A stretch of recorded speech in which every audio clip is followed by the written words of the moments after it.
Welcome back, everyone, to another Downward Day. And I'm recording this audio the week after I uploaded my most recent main channel video about Jar Jar Binks. And I figured that since I have Star Wars on the mind, I might as well take some time on this channel to discuss my thoughts on something that I didn't get to thoroughly cover on the Jar Jar video. And that is my general opinions on the movie that produced Jar Jar, The Phantom Menace. And part of the reason I was inspired to make the Jar Jar video is that this year happens to be the 25-year anniversary of The Phantom Menace releasing in theaters. An event that was truly significant in the history of American cinema, and one that ultimately signaled the beginning of the end for Star Wars as we knew it. So I've already covered a lot of the historic background with this movie in the main channel video. And today on the Downward Diary, I really want to hone in on my personal assessment of the film. And believe it or not, this year Star Wars was actually feeling festive as well for the 25-year anniversary of The Phantom Menace. So they ended up putting it out in a limited theatrical release back in May, which was honestly a pretty welcome surprise for the purposes of my research, because all of a sudden I had the rare opportunity of putting myself in the perspective of someone watching The Phantom Menace in theaters for the first time. So up until a few months ago, I had never actually experienced The Phantom Menace on the big screen. I didn't get to see it in 1999 because I was only 1 year old, and I didn't get to see the 2011 3D release because back then I was just convinced that The Phantom Menace sucked and it wasn't worth watching. But has my mind changed on the matter since then? And even as recently as last year, I've gone on the record on this channel and discussed how I really don't like this movie.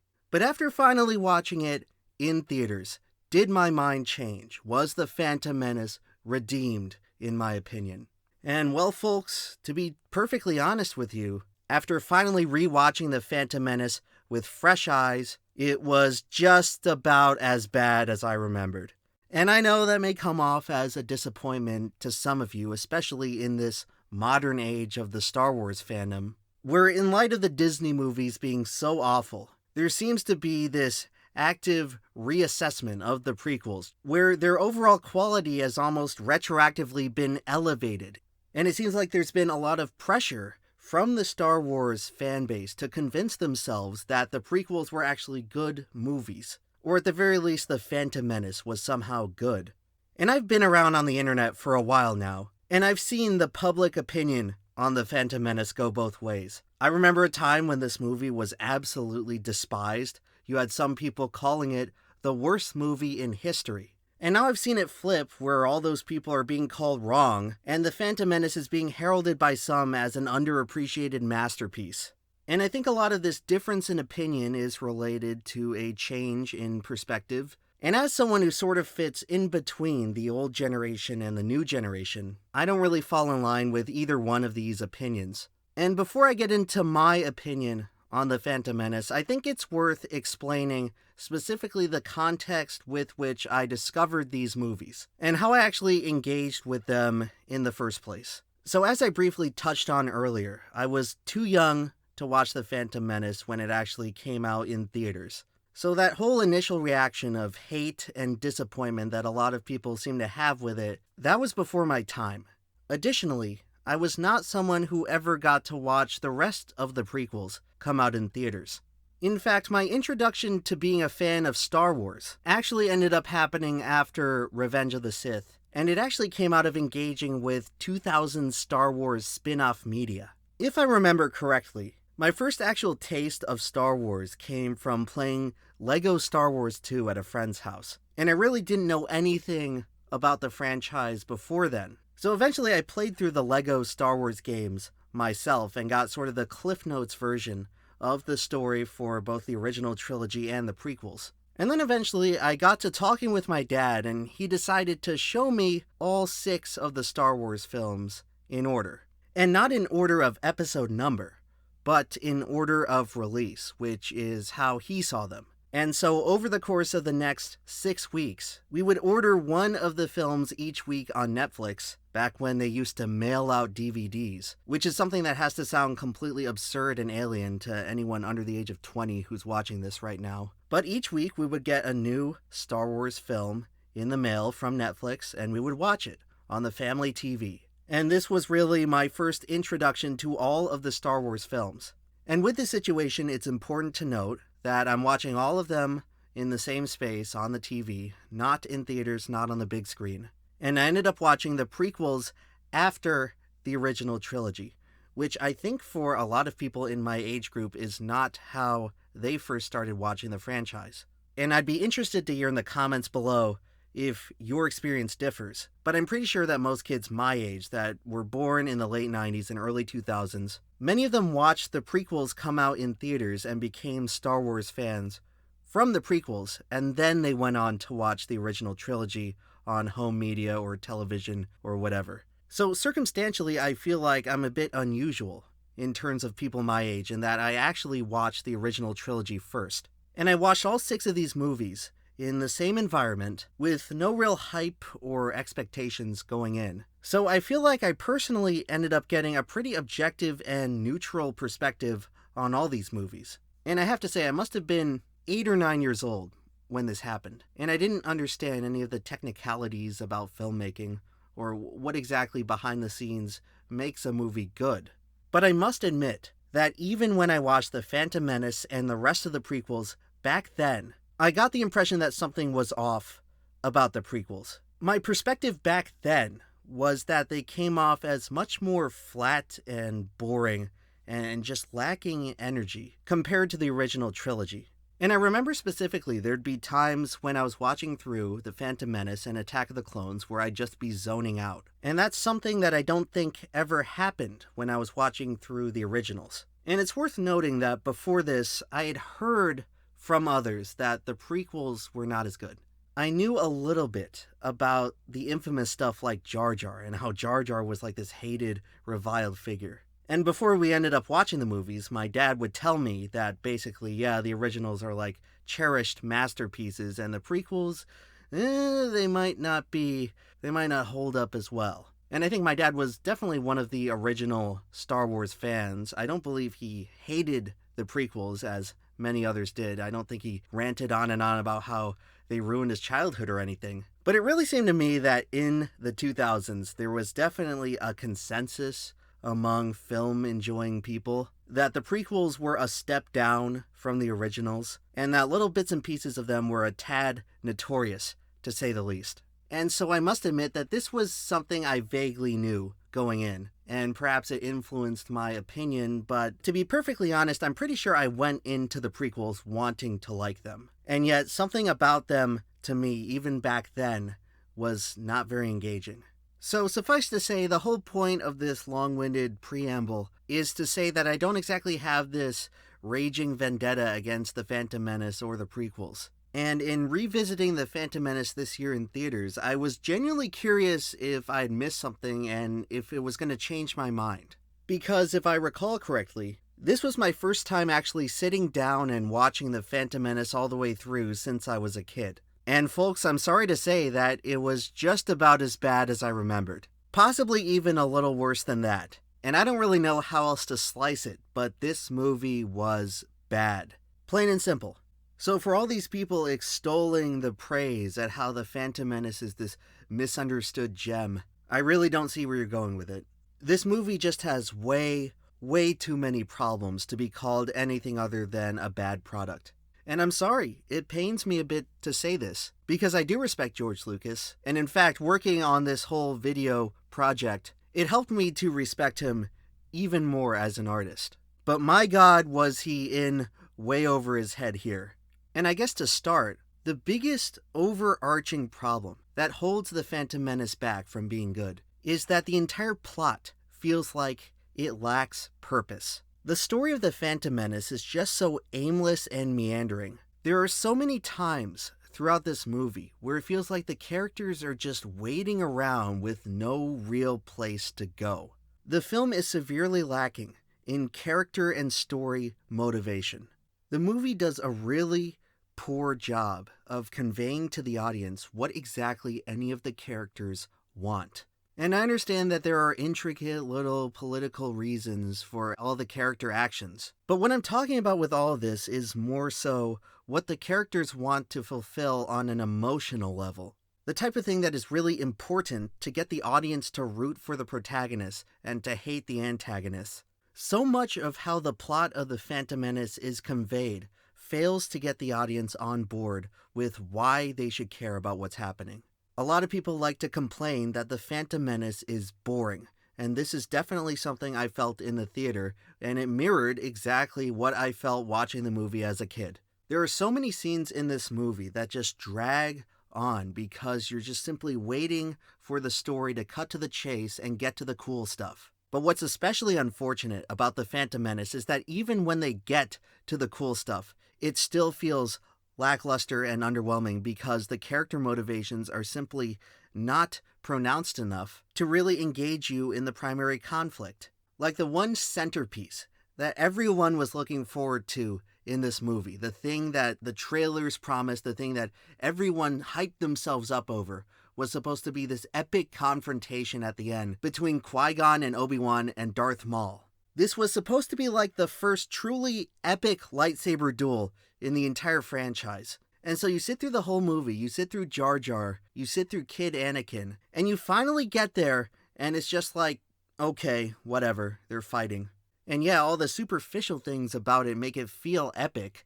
The score by John Williams is epic. It's probably the most epic Star Wars song ever composed for the entire franchise. The visuals and choreography are all epic, but despite all of that, it still comes off as flat.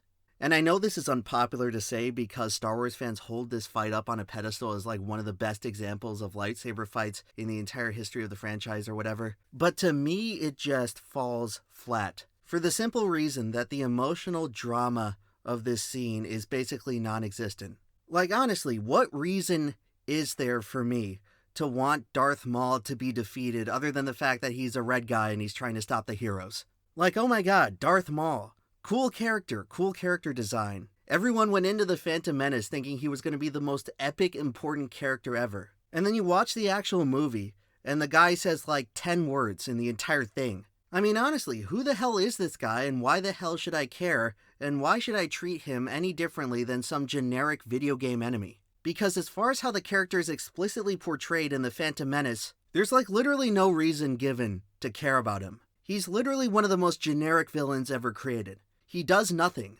says nothing. All he does is stand there and look intimidating, and then I guess he kills Qui-Gon. And then immediately gets killed after that. So the one interesting thing the character does is immediately wasted and rendered unusable for the rest of the story. And I point out this example to more so illustrate that pretty much everything in the film is designed like this. So many of the characters in The Phantom Menace feel pointless. They feel like they're just sort of going through the motions because the plot requires it, and not because they're exercising any sort of agency or wants or desires over their own personal internal conflict. So correct me if I'm wrong here, but to me, the whole purpose of the Phantom Menace plot is to show Palpatine becoming Chancellor and Anakin getting discovered by the Jedi Council and beginning his training. Like, that is the ultimate consequence of the story of the film. And in terms of the overall story going forward for the trilogy, those are really the only two things that matter. So if that's the case, then how is Palpatine only in the movie for about 10 minutes, and Anakin doesn't even get introduced until maybe 45 minutes in? The two central figures of the prequel story, and it feels like the plot of The Phantom Menace doesn't even know if it wants to focus on them. It feels like at times the movie is more interested in telling Jar Jar's story. And obviously I've already discussed Jar Jar at length in the main channel video, so I'm not really going to talk about it here. But it bears repeating that if Anakin and Palpatine are supposed to be the central figures of this trilogy, how is this much screen time being dedicated to the story of Jar Jar? And who knows, maybe the Darth Jar Jar theory is true, and there were supposed to be bigger plans for him, but as it stands now, all this time and effort spent on Jar Jar is basically a waste. It's valuable time in the story being spent on something that ends up becoming irrelevant and inconsequential in the later films. And hey, forget about Jar Jar even. Let's look at a character like Obi-Wan.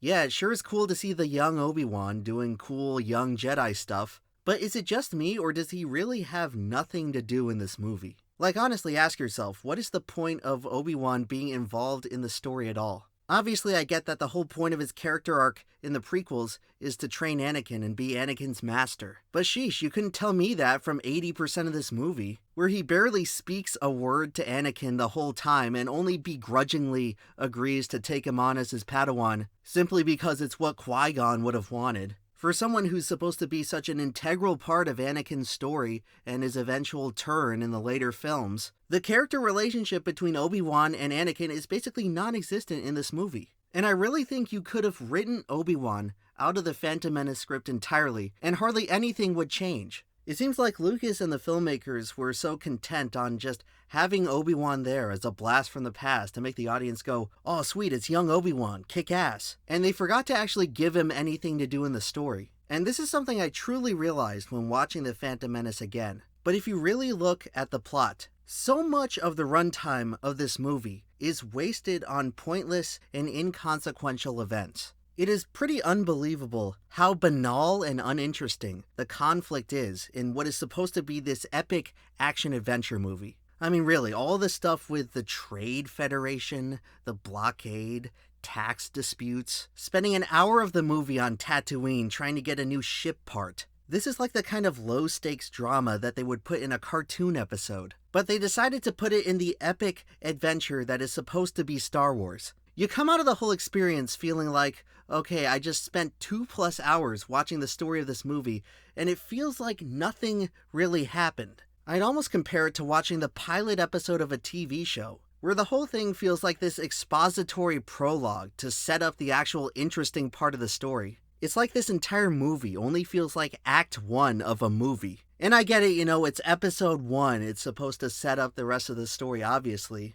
But I swear, it feels like the actual story for this movie should have began where the real movie ended. Or at the very least, it should have began when they found Anakin. If you ask me, I really don't understand why Anakin was not immediately included at the beginning of the movie. I mean, after all, he's kind of the main character of this entire thing. So I always found it so bizarre looking back at how it takes the movie like 45 minutes to introduce him. I mean, is the whole part before this with the Trade Federation and meeting Jar Jar and Naboo and running the blockade even necessary at all? The point of the story is that the Jedi discover Anakin. Why does the film waste so much time in getting there?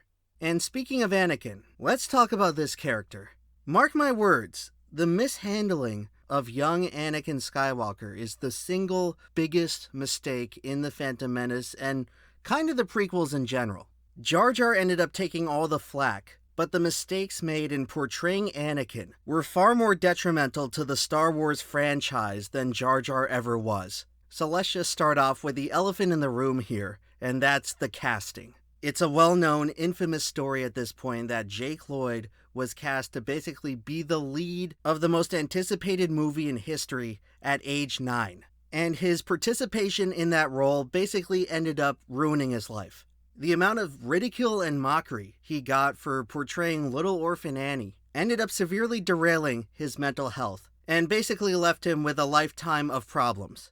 Now, by and large, I actually consider George Lucas to be quite an ethical and fair person. There were times when he had a lot of power and authority in Hollywood, and for the most part, he didn't end up abusing that power like many others in his position would.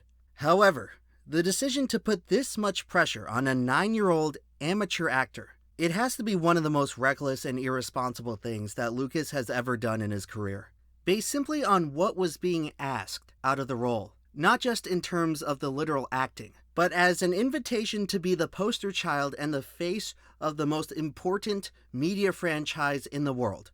The role of Anakin should have been given to a teenager at the bare minimum. And what's actually interesting about this is that early drafts of The Phantom Menace, as seen in the behind-the-scenes footage for the movie, they depict Anakin as being more or less a teenager. And then somewhere along the way, Lucas decided to make the character a straight-up child. And this just ended up being a tremendous oversight in the development of the film. And this decision basically ended up instigating 2 severe problems for The Phantom Menace. The first being that Jake Lloyd was very limited in his aptitude as an actor. And again, sorry, it's not his fault, I understand. But pretty much his entire performance is unconvincing and distracting. He's not old enough and he doesn't have the skills or the chops to pull off a character that is supposed to be this very conflicted soul. And based on how dark of a character that Anakin would eventually turn into, his portrayal in The Phantom Menace as essentially a goofy, happy-go-lucky kid just comes off as strange and off-putting. And I understand that's supposed to be part of the design of the tragedy, where someone so pure at heart and innocent ended up being corrupted. I get all that. But in order for a character turn such as this to appear convincing and satisfying, there has to at least be a little bit of foreshadowing. They had to lay the foundation for the darkness within Anakin that would eventually consume him. And that's something that really should have started in The Phantom Menace and not in Attack of the Clones. The kernel of darkness and rage in Anakin should have been established from the onset. But in order to pull that off, you needed an actor who was more skilled and was able to show the subtlety of a otherwise wholesome, pure character with some dark undertones. And sorry, I don't think Jake Lloyd at age 9 had the capacity to do that. And that brings me to the second major problem with casting someone so young for Anakin. And that's by canonically making the character so young in the story. It makes so much of what he does in the plot feel contrived and unbelievable. When it comes to the Disney Star Wars movies, everyone always likes to point out how Rey's character is written like a Mary Sue, where she all of a sudden has total mastery over all these unexplained powers. And as much as I hate to admit a point where the Disney movies were not the worst at something, what young babyface Anakin does in the climax of The Phantom Menace is more immersion-breaking than anything Rey's character does in the entire Disney saga. At the end of the movie, this 9-year-old kid literally climbs aboard a starfighter for the very first time and single-handedly defeats an entire army in space. He literally flies his ship through the enemy hangar without somehow getting completely obliterated, and basically takes out the entire droid control ship by himself. And I understand he's good at pod racing, but this series of events is just one of the most unbelievable things I've ever seen in a movie. And it is arguably the strongest plot armor any one character has ever been gifted with in the entire Star Wars saga.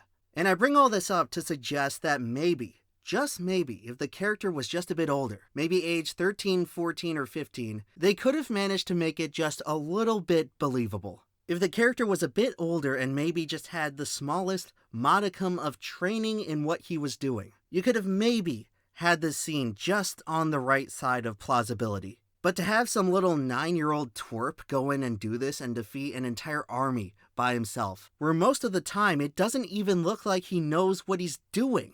Sorry, but we are now way too many degrees of separation away from reality. And now, rather than getting the audience to rally behind the hero, you've made the sequence of events so unbelievable that it's now become dumb and offensive. And this is how you get people to turn on the movie and to turn on the hero of the story. You can't have a character achieve these great things without making it feel earned. Otherwise, the audience will simply reject what is happening entirely. And that's sadly the case with a lot of what Anakin does in this movie. It is not convincing enough to sell the story that the creators are trying to sell. And Jake Lloyd, bless his heart, was simply not charismatic enough to deliver the version of the character that probably should have been. This character was drawn up to be a misfortunate slave who lives a tragic existence, and you never really get that impression from any parts of the performance. If anything, he does the opposite. He makes being a slave to Watto look like this fun, idyllic experience. He's constantly laughing and smiling and playing with his friends. He seemingly has a bunch of free time to play around and work on whatever hobby he wants. It really feels like he's just a slave in name only. That and the fact that there's some silly bomb inside of him that's going to explode if he tries to run away. Which, by the way, can we admit that this is one of the stupidest and most sloppy pieces of screenwriting to ever be released in cinema? Oh no, we can't just take the boy and his mom away from this place because there's a bomb inside of it. It's going to explode if we take them away. Like, dude, are you kidding me? You couldn't have thought of any plot device a little more clever than that there's a bomb inside of them. Okay, whatever, I guess they are slaves after all, living a hard life. Which again is a scenario that probably would have been portrayed a lot better if Anakin was some angsty teen instead of some joyful, smiling kid. Probably would have made his eventual turn to the dark side a lot more convincing. But yeah, Kid Anakin pretty much flat out sucks. and there's no other way to put it. And then when you combine an annoying kid with a wacky, slapstick comedy sidekick, you're pretty much setting yourself up with a recipe for a disaster. And boy, there are several scenes in the middle of this movie that are really hard to get through, where it seems like half of the time is spent with either Jar Jar or Anakin talking. Talk about a nauseating assault to the senses. And while watching this stuff, I could only imagine all those people back in 1999 who worked themselves up into the biggest wave of hype that any group of people have had for any movie ever. People waiting in line for months, taking off work just so they could see the premiere of this movie, and then an hour into the show, most of the screen time is being taken up by a little kid who can't act, and a screeching cartoon rabbit who speaks gibberish. I could only imagine what must have been going through their heads in that moment. So I definitely understand why this movie was so hated. And it pretty much comes down to how almost all the characters are boring and unlikable.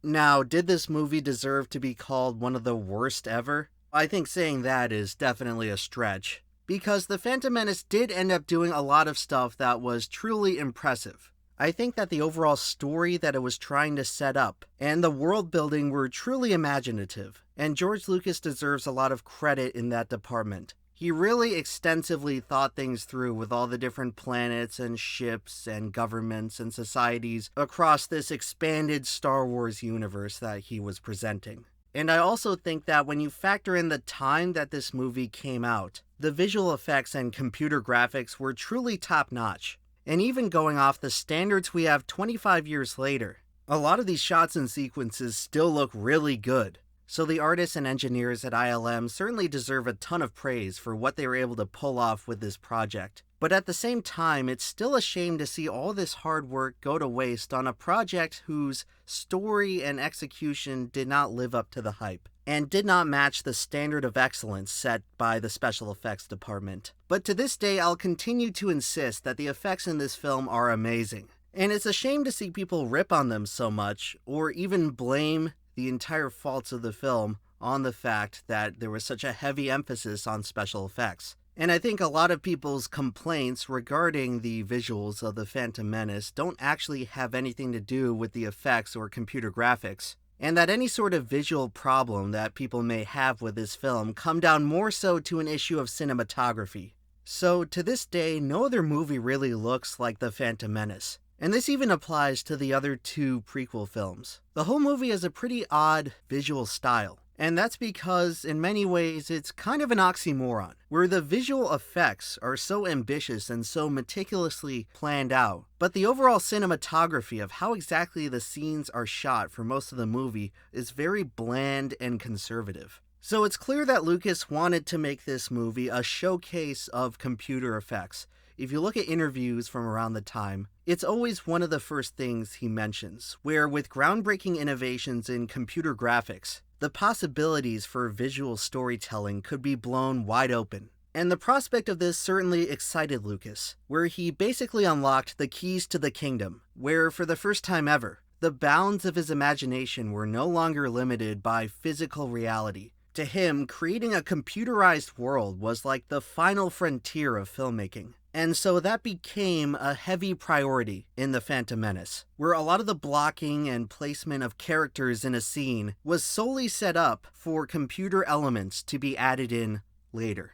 And again, it's worth noting that a lot of these effects that the artists at ILM were trying to pull off had literally never been attempted before. They were learning to engineer these things for the very first time. And so, with that being said, a lot of potentially interesting cinematography had to be sacrificed just to make sure that the visual effects process went as smoothly as possible. And so, to actually get these great-looking effects, there had to be a lot of stationary cameras with flat lighting in a room where people are basically just sitting and standing around. When The Phantom Menace was in production, they didn't yet have the capacity to do all these complex camera movements and super involved effect shots that combine interesting cinematography with computer graphics. That was still very much a limitation at the time. So unless they wanted the budget to swell to like $1 billion, the actual static, raw camera shots of the scenes had to be simplified and streamlined. And unfortunately, this ends up leading to the sort of artificial feeling that many people like to complain The Phantom Menace has, where a lot of the scenes are almost blocked out like a stage play, and there's not much interesting stuff going on with camera angles and lighting. I also have to admit that cinematography was not one of Lucas's stronger aspects as a director. Even going back to the original trilogy, aside from special effects, Lucas was never really that much of a visual director. And it seems like for the overall visual style of The Phantom Menace to have come out more appealing, he probably would have needed to bring someone in to delegate that responsibility to. And one such example for Lucas's limited abilities in this regard has to come down to the scene where Darth Maul confronts the heroes for the first time. And this was something that I forgot was even in the movie, and I think most people forget this scene exists, where Darth Maul appears and confronts Qui-Gon on Tatooine. This is supposed to be an epic reveal of the main villain of the movie, and he just sort of awkwardly trots into frame on a wide shot like that sketch from Monty Python with the perpetually running knight. They shot this like in the middle of the day in broad daylight, so it's not even like he gets to emerge from the shadows or appear from out of nowhere in a surprising way. It's just a really strange and awkward way to portray a scene which realistically should be a lot more exciting and impactful and memorable as a key point in the story. And it's stuff like this that really makes The Phantom Menace so frustrating to me, because there is a nugget of a great film buried in there somewhere. It's not something like The Rise of Skywalker, which is totally irredeemable in every way. The Phantom Menace was at least close to being something special. But in order for that to have happened, George Lucas would have had to relinquish control of several aspects of production that he wasn't frankly the best at.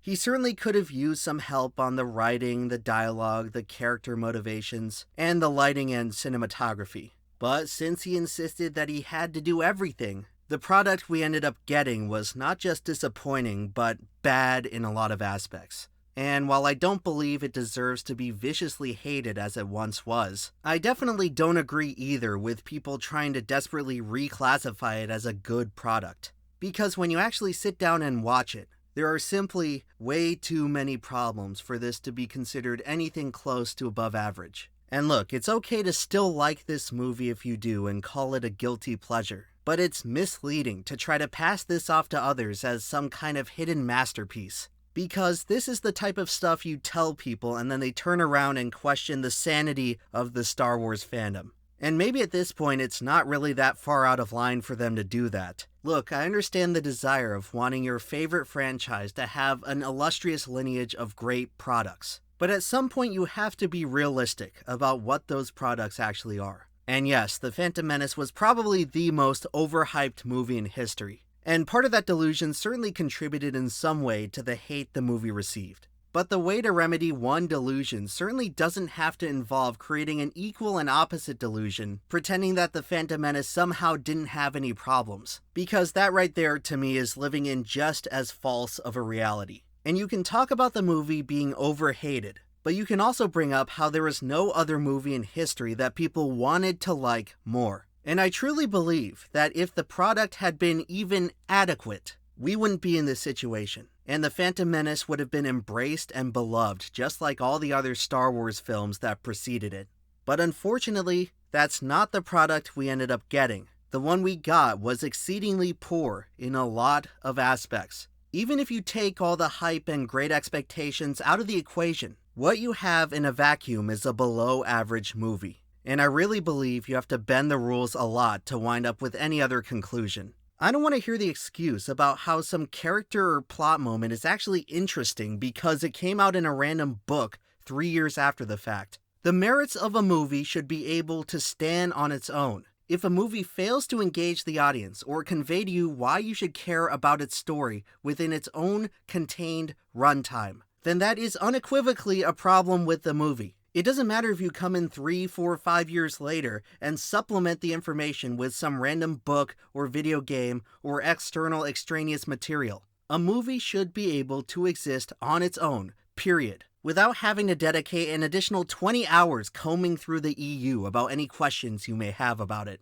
And this practice of supplementing poor and sloppy filmmaking with extraneous lore and other random material on Wikipedia This has got to be one of the single most obnoxious things that the Star Wars fandom repeatedly does, and it makes them come off as totally delusional. And I bring this up because I know for a fact that there are going to be pissed off Star Wars fanboys complaining in the comment section of this video about how Qui-Gon is actually a super interesting character because of some book or some video game. And I'm here to reiterate that that's completely irrelevant. Lackluster filmmaking should not have to be supplemented with extracurricular bonus media. And it is unreasonable and invalid to attack fans who do not have a good opinion of The Phantom Menace because they didn't read some random book. So please, spare me the details of how some random part of Newt Gunray's backstory is actually super interesting and totally changes the way we should look at The Phantom Menace. If it's not explicitly conveyed by the movie, then it does not and should not matter. And it's worth noting that after The Phantom Menace, a lot of people just straight up stopped being Star Wars fans. They watched this movie and decided that Star Wars was not for them. And while this wasn't as catastrophic of an effect that the Disney sequels produced, it was still very much real. A lot of people simply fell out of Star Wars because The Phantom Menace did not meet their expectations. And I don't think any random lore from a book was ever going to bring them back. And as for my own personal verdict on The Phantom Menace, it really comes down to how there's some stuff to like, but there is much, much more stuff not to like. Despite all my criticism, I still think it's okay for people to like this movie, but I also think it's perfectly fine for people to hate it. And while I personally don't hold any strong feelings about it in either direction, I certainly acknowledge it as this huge watershed moment that altered the course of the Star Wars franchise forever. And pretty much all the problems and struggle that Star Wars faces today as a brand can be traced back to this one movie. And so, while I can probably never be persuaded into believing that The Phantom Menace is an actual good movie, it is at the very least an important and memorable movie. And hey, after 25 years, it is still very fun to discuss.